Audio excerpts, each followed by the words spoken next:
எனக்கு சென்னை வந்த புதுசில் சிந்திக்க தொடங்கிய காலத்தில் ஏகப்பட்ட கேள்விகள் எல்லாத்துக்கும் கேள்வியாக வந்துட்டு இருக்கும். இவன் ஏன் இப்படி இருக்கான், அவன் ஏன் இப்படி இருக்கான், அவன் ஏன் இப்படி இருக்கா, இவன் ஏன் இப்படி இருக்கான், இந்த தெரு ஏன் இப்படி இருக்குது, இந்த கார் ஏன் இப்படி இருக்குது, இந்த பஸ்ஸு இப்படி இருக்குது, இந்த கண்டக்டர் இப்படி இருக்கா, இந்த ஏன் ஏன் ஏன் ஏன் ஏன் இப்படி இருக்காங்க. ஒவ்வொருத்தரும் ஒவ்வொரு மாதிரி கேரக்டரைசேஷனாக இருக்காங்களே, ஏன் இப்படி. இதெல்லாம் என்ன பண்ணுவேன்னா கோயிலில் போய் தான் கேட்பேன் சாமிகிட்ட. அப்போ நான் டி நகரில் இருக்கும்போது அங்கே முப்பாத்தம்மன் கோயில்னு ஒரு கோயில் இருக்குது, அந்த கோயிலுக்கு போவேன். எங்கள் அம்பாள்கிட்ட கேட்டேன், என்ன ஒவ்வொருத்தரும் ஒரு மாதிரி இருக்காங்க, இதெல்லாம் ஏன் இப்படி இருக்காங்க, எனக்கு ஒன்றும் புரியலையே. போய் கேட்பேன், வருவேன் கேட்பேன். அப்போ ஒரு நாள் டயர்டாக படுக்கிறேன். இவ்வளோ கேள்விகள் கேட்டேன், இதெல்லாம் தெரிஞ்சு என்ன செய்ய போகிறோம், அவன் ஏன் இப்போ இருக்கான், இவன் ஏன் இப்படி இருக்காங்க, இப்படியே நம்ம திங்க் பண்ணணும். அடுத்தவங்களை பற்றியே ஆராய்ச்சி பண்ணி கேள்வி எடுத்துருக்கோமே, இந்த கேள்விக்கு என்ன பதில் யோசிச்சுட்டு படுத்தப்போ தூக்கத்தில் ஒரு கனவு மாதிரி இருக்கும்.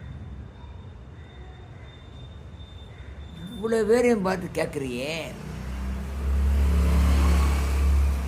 உடம்பையும் உயிரை உனக்கு அதுக்காக கொடுத்தேன், எனக்குள்ள வந்த ஞானங்க தூக்கத்தில் ஏப்போ இவ்வளோ பேரையும் பார்த்து கடவுள்கிட்ட இருந்து கேட்குறியே, அதை தெரிஞ்சு உனக்கு என்ன ஆக போகுது. உன்னையே நீ கேள, உன்னை பார்த்து கேட்கறக்க தானே உன்னை படைச்சேன். நீ ஒன்றை எதுவும் கேட்காம நீ போய் ஊர் உலகமெல்லாம் கேட்குறது சாமி கோயிலில் போய் கேட்ட சாமி பார்த்து சொல்லுமா, அம்மனா பேசுவது பாரு சிவாஜி பராசக்தி படத்தில், அந்த மாதிரி நமக்கு பேசுமா சாமி, உணர்த்துவார். அன்னைக்கு விட்டேன், இப்படி எல்லாரும் பார்த்து ஆராய்ச்சி விட்டு நான் ஏன் இப்படி இருக்கேன் அப்படின்னு அந்த கேமராவை இப்படி இப்படி எடுத்துப்பாங்க, அதை திருப்பி வைப்பாங்க. இப்படி வெளியில் எடுக்கிற கேமராவை உள்ள திருப்பி செல்ஃபி மொபைலே வச்சுங்களேன், வெளியில் நிறைய எடுத்துகிட்டு இருக்கும்,